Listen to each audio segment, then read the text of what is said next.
क्या आप भी इस बात से परेशान हैं कि अब बच्चों को स्कूल से छुट्टियां हो चुकी हैं और अब इनको किस तरह से बिजी रखा जाए, इनको किस तरह की एक्टिविटीज़ दी जाए कि इनका स्क्रीन टाइम कम से कम हो, ज़्यादा से ज़्यादा ये पढ़ाई की तरफ ध्यान दें या कुछ अदर एक्टिविटीज़ की तरफ ध्यान दें। और मेरे ख्याल में ना ये मसला हम सब के साथ है कि बच्चों को अब कैसे बिजी रखा जाए, कैसे इनको कौन कौन सी एक्टिविटीज़ दी जाए ताकि ये स्क्रीन टाइम भी कम से कम यूज़ करें और हमें ये भी शिकायत ना करें कि मैं बोर हो रहा हूँ तो मुझे मोबाइल दे दें या मुझे कुछ समझ नहीं आ रही मैं क्या काम करूँ। आपने बस करना यह है कि आपने वीडियो को एंड तक ज़रूर देखना है, वीडियो को लाइक, चैनल को सब्सक्राइब और शेयर ज़रूर कीजिएगा। और मुझ जैसी एक सिंगल मदर की ना इस तरह ही आप हेल्प कर सकते हैं तो ज़रूर कीजिएगा। वीडियो को स्टार्ट करते हैं। अस्सलाम वालेकुम, क्या हाल चाल है और कैसे हैं सब? उम्मीद करती हूँ सब खैरियत से होंगे। अल्हम्दुलिल्लाह मैं भी ठीक ठाक हूँ। बहुत दिनों के बाद वीडियो अपलोड करने का रीज़न ये था कि फैमिली में अचानक से एक शादी आ गई थी और उस पर जाना पड़ गया था, जिसकी वजह से ना मैं वीडियो अपलोड कर ही नहीं सकी। अब जब हम वहाँ से वापस आए तो घर की हालत बहुत ज़्यादा ख़राब हुई थी, क्योंकि पीछे से आंधियां तूफान भी काफ़ी आते रहे और उसका भी गंद बहुत ज़्यादा था। और फिर हम इतने दिन घर भी नहीं थे, उस वजह से भी डर्ट मट्टी कोई हाल नहीं था घर का। तो यहाँ पर आपको मैं अपनी जो पहली टिप है ना वो यही दूंगी, बच्चों को अपने साथ इंगेज करें, उनको घर के कामों में इंगेज करें, उनके ऊपर छोटी छोटी सी घर की जिम्मेदारियाँ डालें। जैसे कि अभी आप देख रहे हैं वीडियो में, मैंने ना अपने बच्चों के ऊपर ना ये एक ड्यूटी लगा दी है उन दोनों भाइयों की कि जब तक आपकी गर्मियों की छुट्टियाँ हैं ना, जो डस्टिंग का काम होगा पूरे घर की खिड़कियां, दरवाजे, हर एक चीज़ ये आप दोनों भाई करोगे और मैं ये डस्टिंग नहीं करूँगी। इस तरह से ना बच्चे के अंदर भी ना एक सेंस ऑफ रिस्पॉन्सिबिलिटी आती है, उसको पता चलता है कि घर के जो काम है ना सिर्फ और सिर्फ औरतों का ही नहीं है।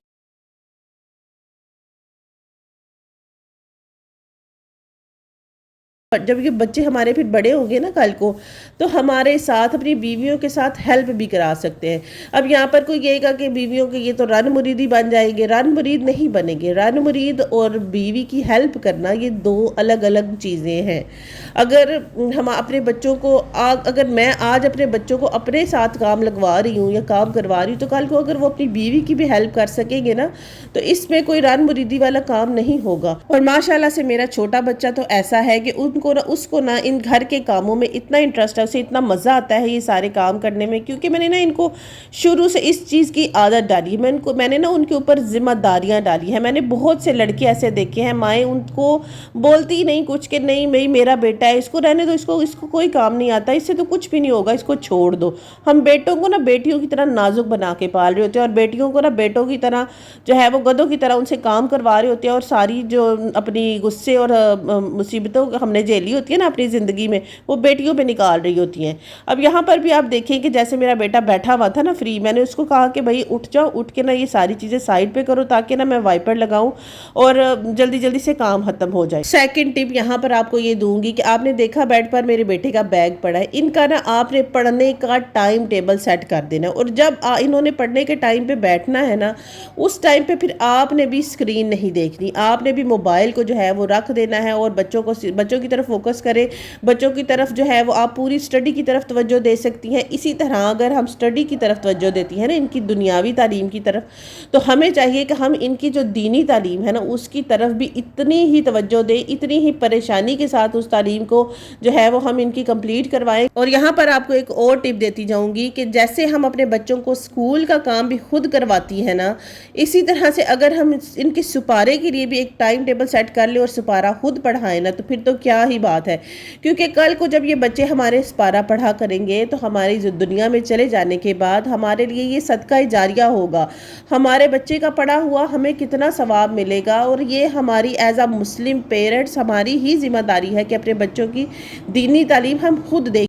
हम आज की जो माएँ हैं ना, हमें ये भी पता है कि हमने अपने बच्चे के लिए क्या प्रोफेशन चूज़ करना है आगे, जो उसने अपनी लाइफ में लेकर चलना है। ऐसा ही है ना, अगर मैं अपने बच्चों की बात करूँ ना, तो मेरे दोनों बच्चों को जिन चीज़ों में इंटरेस्ट है और जिन चीज़ों में नहीं ना इंटरेस्ट, मैं वो सब चीज़ें जानती हूँ। और मैंने अपने माइंड में एक चीज़ बनाई हुई है कि मैंने इनको ये जो करियर है परस्यू करवाना है, ये मेरी सोच है। और वैसे भी जो हमने बचपन में दीन पढ़ा था या जो दीन की तालीम हासिल की थी, वो हमने किसको सिखानी है? और ये सदका जारिया है, तो हम अपनी औलाद को ही सिखाएंगे ना। इसलिए कोशिश करें कि अपनी औलाद को, अपने बच्चों को खुद से कुरान पाक पढ़ाएं, कोई भी छोटी से छोटी आयात याद करवा दिया करें। अब क्योंकि हम बच्चों की रिस्पॉन्सिबिलिटीज़ की बात कर रहे हैं, तो मेरे बच्चों को ना मैंने लॉन्ड्री के लिए भी ट्रेंड किया हुआ है। उनको पता है कि लॉन्ड्री करते वक्त मामा को क्या क्या चीज़ें चाहिए। जब मैं बोलती हूँ ना मैंने मशीन लगानी है तो ये सारी चीज़ें वहाँ पर रखो, वो फ़ौरन से सारे कपड़े उठाते हैं, हर चीज़ उठाकर मशीन में, इवन पानी डालकर, सर्फ डालकर ना, तो फिर उन्हें पता है कि सबसे पहले वाइट कपड़े डालने हैं। वो क्या करते हैं, वो भी डाल के मशीन को चला देते हैं और साथ साथ मेरी हर चीज़ में हेल्प करते चले जाते हैं। अच्छा, जैसे अब आप सबको पता है कि गर्मी अपने पीक पर पहुंच चुकी है, किचन में तो घुसने का सवाल ही नहीं पैदा होता और खाना बनाने वक्त तो इतना कोई पसीना टपक रहा होता है ना, पूरी बॉडी में ना ऐसे पसीने की ना लाइनें चल रही होती है। ऐसे ही होता है ना आपके साथ भी? तो ऐसे में ना अपनी कुकिंग को ना स्मार्ट बनाएं, ऐसे खाने बनाएं जिसमें आपको किचन में कम से कम टाइम स्पेंड करना पड़े और आपका जो खाना है ना वो भी बन जाए और सबको पसंद भी आ जाए। मैंने भी ना जैसे ही मशीन लगाई, मैंने आलू बॉयल करने के लिए रख दिया और खुद किचन से निकल गई, ताकि किचन में मैं ना रहूं और मेरा जो काम है ना खाने बनाने वाला वो भी हो जाए। और ये खाना ऐसा होता है ना कि आलू की टिक्कियाँ या कबाब, ये बच्चों को ना बड़े पसंद होते हैं। और मैं तो कहती हूँ जो शामी कबाब है ना वो तमाम खानों में ना सबसे बेस्ट है, क्योंकि घर के हर फर्द को ना वो बहुत ज़्यादा पसंद होते हैं। कबाब बनाकर फ्रीज कर ले। और यहाँ पर किचन में ना गर्मी ना लगे तो आपको एक और टिप दूंगी कि आप अगर तो आपके किचन में हुड लगा हुआ है, मेरे किचन में भी मैंने हुड नहीं लगवाया। आप ये कहेंगे कि अभी तो तुम कह रही थी कि सिंगल मदर और हुड तुमने अपने किचन में लगवाया हुआ है। ये बहनों मैंने नहीं लगवाया हुआ, ये मेरे हस्बैंड ने ही जब घर बनवाया था तभी लगाया था और ये तब का ही लगा हुआ है।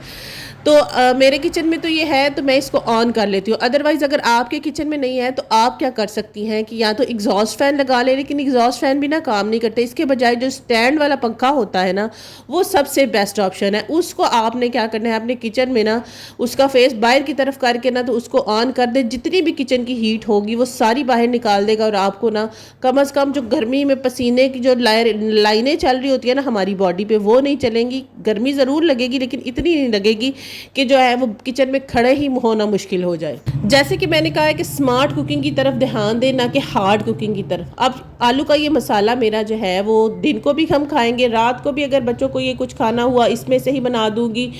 और सुबह नाश्ते के लिए भी ना ये बच्चों को या तो मैं आलू वाले पराठे बना दूंगी या सैंडविचेस में लगाकर ये दे दूंगी, तो बच्चे जो है ये खा लेंगे। यानी कि मैंने एक टाइम पे जो खाना बनाया किचन में बहुत कम टाइम स्पेंड करने के साथ वो मेरा 3 टाइम के लिए चल जाएगा और 3 टाइम के लिए इनफ हो जाएगा।